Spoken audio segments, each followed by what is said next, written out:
How did you become Mr. Sustainable Development at first?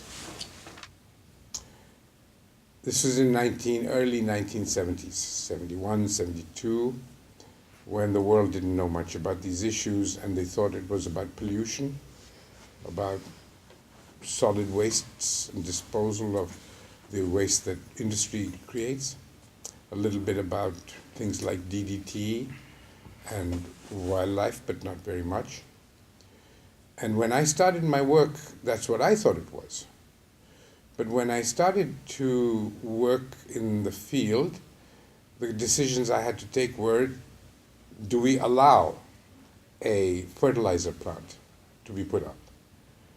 And for environmental reasons, it didn't sound good, so I said, no, you can't put it up here. There are too many people living nearby. But very quickly I realized that in a poor country, you can't go on saying no. You have to find better ways to do things, but you can't say no all the time. So that's how sustainable development came into being.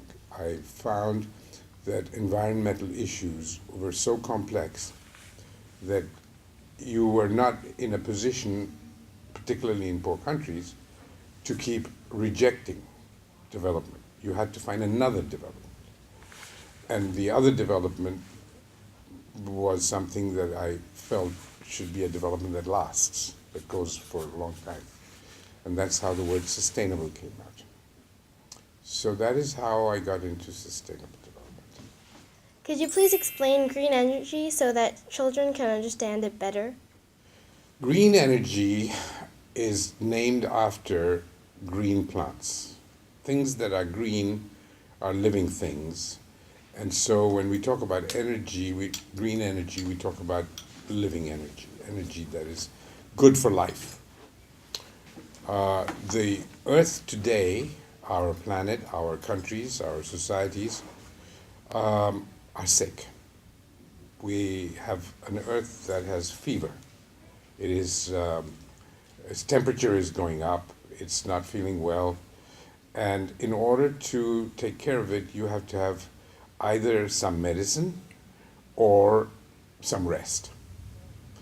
The medicine is that we have to have different kinds of technologies that we do things with when we make houses or roads or power plants or whatever, factories.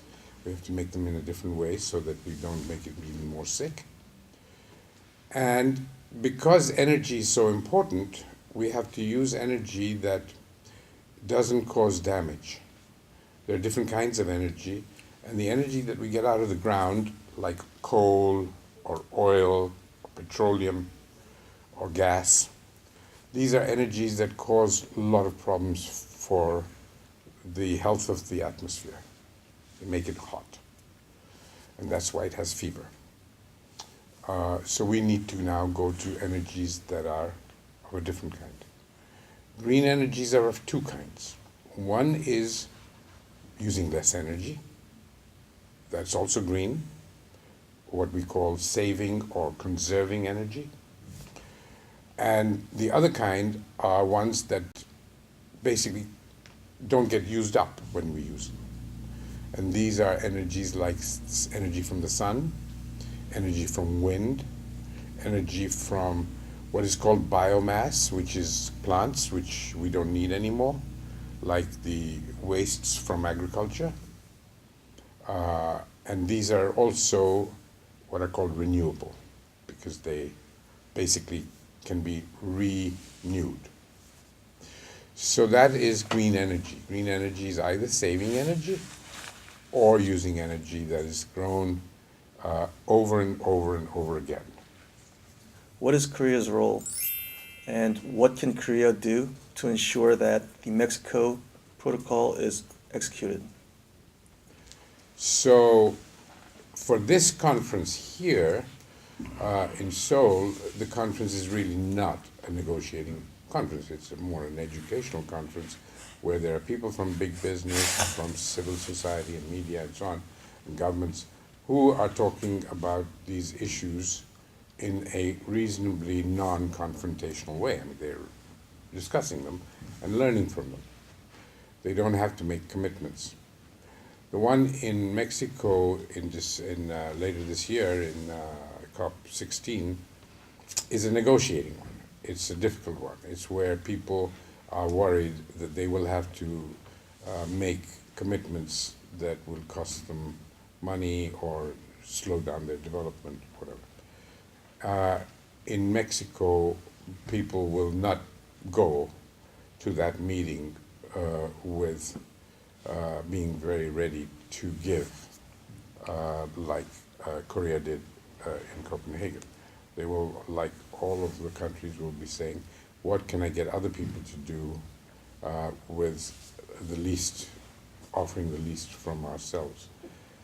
It's natural, it'll happen, and I think it would be too much really to expect a real Mexico protocol. I don't think it's healthy to go there and then be horribly disappointed.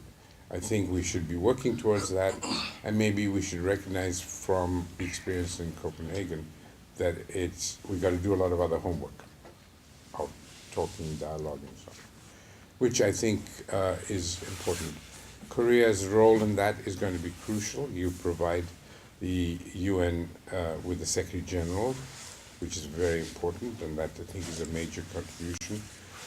The delegations of Korea come from a government which has made a very strong commitment to green growth, to a sustainable future. So you are in a position to be a real bridge. And one of the reasons why you're a real bridge is that not so long ago you were a developing country. So you remember that.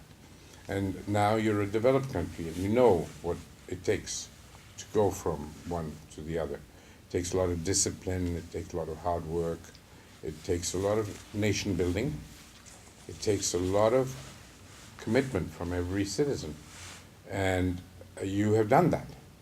So to that extent, the government can be quite secure that the people will be behind it when it can make these.